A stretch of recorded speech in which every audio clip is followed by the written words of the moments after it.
Welcome back to the Devils TV. This is your Manchester United versus Everton preview. Now, first of all, tactics are going to go completely out of the window in this game because Everton are going to be such an emotional team at the moment with their points deduction. They're going to want it so much to get that 3 points. Manchester United are coming to Goodison Park, and no doubt Everton are going to want to put on a show for their fans. But can Manchester United actually go toe-to-toe with an emotional team like Everton? Because Everton, they've just scraped relegation, and under Sean Dyche over the last season, they scraped relegation again, and Everton have been seen as that team who have just been gotten so lucky, avoiding relegation over the last few seasons, but they somehow just still stay up because they're a massive historic club to the Premier League, you could say. But with the team that Everton have got, I think that they're a brilliant team. Sean Dyche is working his magic, and they are playing very good football. But who are Everton's main threats? For me, their set midfield of Doucouré, Onana and Garner are a perfect midfield three for a standard team like Everton. James Garner being a Manchester United Youth Academy graduate. Onana, I think he's absolutely brilliant. And the same with Doucouré. The set midfield and the way they work as a trio is absolutely brilliant. Each of them, I have no issue in the physicality department. They all are very defensive minded, and with the tactics like what Sean Dyche uses, they do set back and hit on the counter attack. They do set up with a low block. And as we know over the last few seasons, we do struggle to play against a low block. But how do I think we can win this? Erik ten Hag has got a lot of pressure on him. He's still not gotten off easy. The media are still pressuring for Erik ten Hag to get sacked.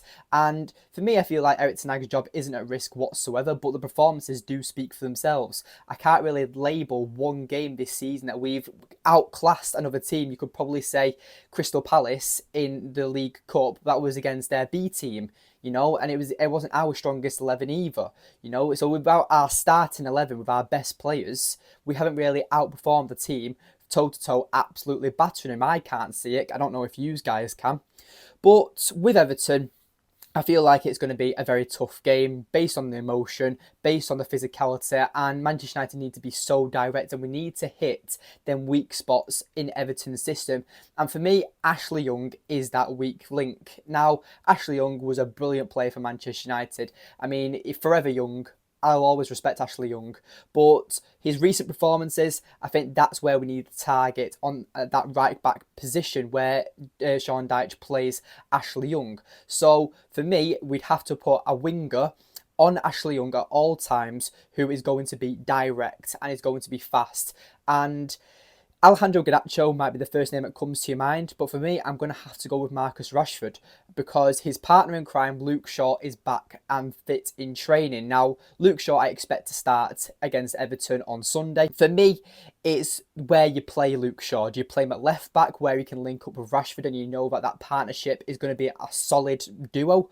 Or because of our shortness at centre-backs at the moment, do you play him at left centre-back because when Lisandro Martinez was out injured last season, Luke Shaw did a brilliant job there as well and is very versatile in both positions. But with Marcus Rashford, I think he needs to have this game. I think he's got to the point now where a lot of fans are criticising him about his performances. I mean, on our other show the other night where we were ranking players season so far, we put Marcus Rashford as a 1 out of 10 for his season so far because he's only scored 1 goal for us from going what he did last season. Rashford's form has dipped massively, and it's a shame to see because we know the quality's there with a player like Rashford. So hopefully Luke Shaw being back and them having that relationship and chemistry might improve Rashford's performances because, Rashford's also had to deal with a lot of change, a new striker, a new midfield, new fullbacks. So where Rashford's area is, and plus he's overthinking like mad, and hopefully a player like Luke Shaw can actually calm him down and be like, Rashford, you know what to do the best you can, and you know how to hit it in the back of the net. But what would my front three be? Now, I've already mentioned Rashford. I do think Rashford needs to start.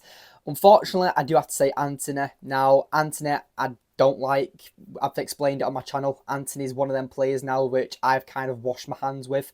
I don't want him to play for Manchester United, but he is an option, and no doubt ten Hag will go for him because Palestri is also out injured, and I don't think he'll play Garnacho in a game like this because it is very physical, and Everton will get the better of Garnacho, so maybe bring him on as an impact player in the 60th minute or so because Erik ten Hag likes to make that substitution. But who will play as the striker? Now, I think it'll be Anthony Martial, but you never know. Eric and I could experiment with by putting Rashford through the middle, Garnacho on the left, and Anthony on the right. There's multiple like trios we can go for a front three here.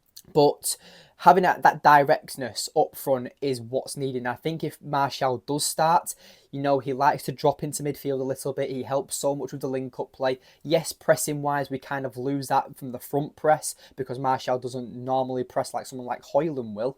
But hopefully someone like Bruno Fernandes can assist Martial by pressing, because Eric Ten Hag's system, which is very unclear at the moment of what the actual tactics are, but pressing is one of their main factors, especially we press after we lose possession. Now, I would say we're a counter-attacking side at the moment. We're not playing fluent, controlling football like Eric Ten Hag wants to play, but we're still grinding out results. We're still in the top 4 race, and I do feel like with Man United, when we actually get back all our players from injury, Lisandro Martinez, who is also in his own campaign now for individual training, and he's back on grass, so hopefully he's back maybe mid-December, let's say, or maybe just before New Year's. That would be a massive boost, because for me, I think he's probably got one of the best work ethics in the entire squad. He's so direct when it comes to his mentality and the way that he just shields the ball. I've missed Martinez so much, and let's not discredit Harry Maguire. Harry Maguire has stepped up massively, but I'm not going to sit here saying Harry Maguire's back to his best, because we haven't really seen what Harry Maguire's best is. He's 30 years old.